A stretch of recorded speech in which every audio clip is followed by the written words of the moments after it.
जो दिल्ली में आंदोलन चल रहा है, तो कितने दिन से आप जुड़ी हो और इस बारे में क्या कहना चाहते हो? मैं डॉक्टर बलबीर ठाकुर हूँ, सेक्रेटरी किसान सभा हरियाणा।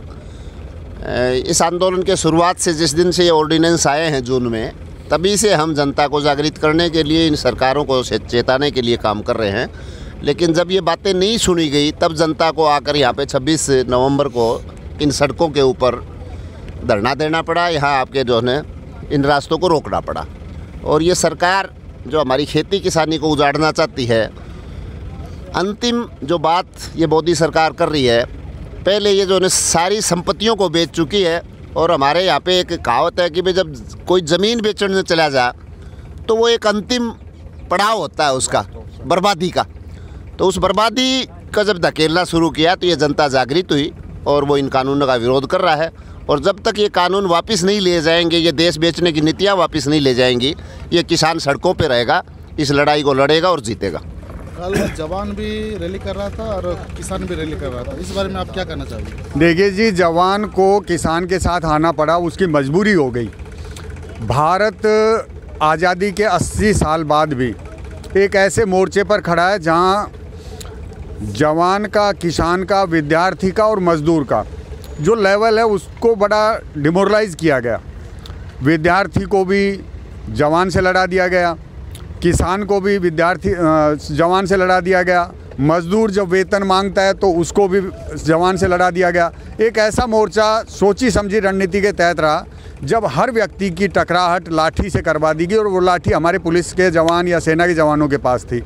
अब चूंकि जवान को भी समझ में आ गया है कि जो सदन में बैठे हैं वो बहुत अच्छे लोग नहीं हैं। अभी कल राज्यसभा के सांसद के रागे साहब बता रहे थे कि उन्होंने केरला से आकर के यहाँ निर्वाचित प्रतिनिधि के रूप में अपना स्थान राज्यसभा में पाया, लेकिन उनको भी ध्वनि मत से प्रस्ताव पारित करने की बजाय मतदान कराने की बजाय उन्होंने ध्वनि मत से प्रस्ताव पारित करा लिया।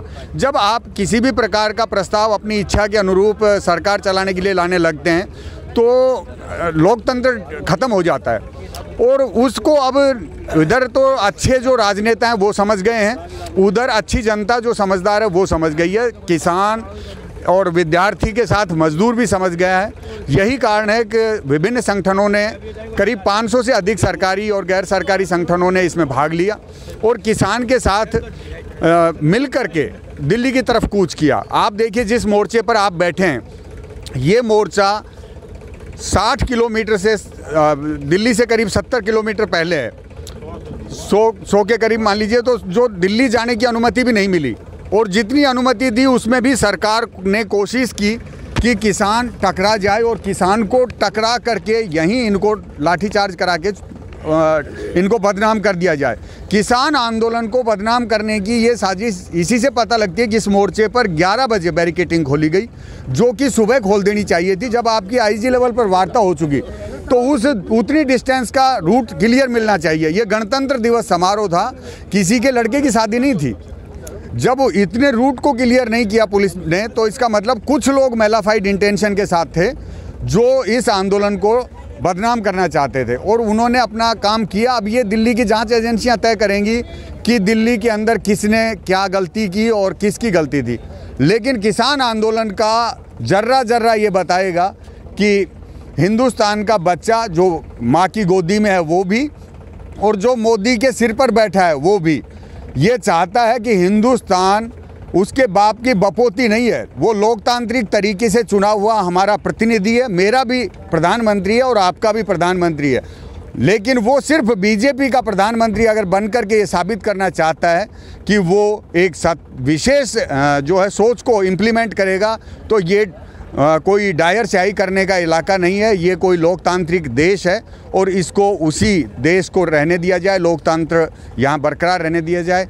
और किसान के ये अमेंडमेंट्स हैं, ये किसान की सहमति के बगैर हैं, इसलिए जब तक किसान आंदोलन के इन आंदोलनकारियों से वार्ता के बाद इसको सही तरीके से नहीं लाया जाएगा, ये कामयाब नहीं हो सकते और ये माने भी नहीं जाएंगे किसान के द्वारा।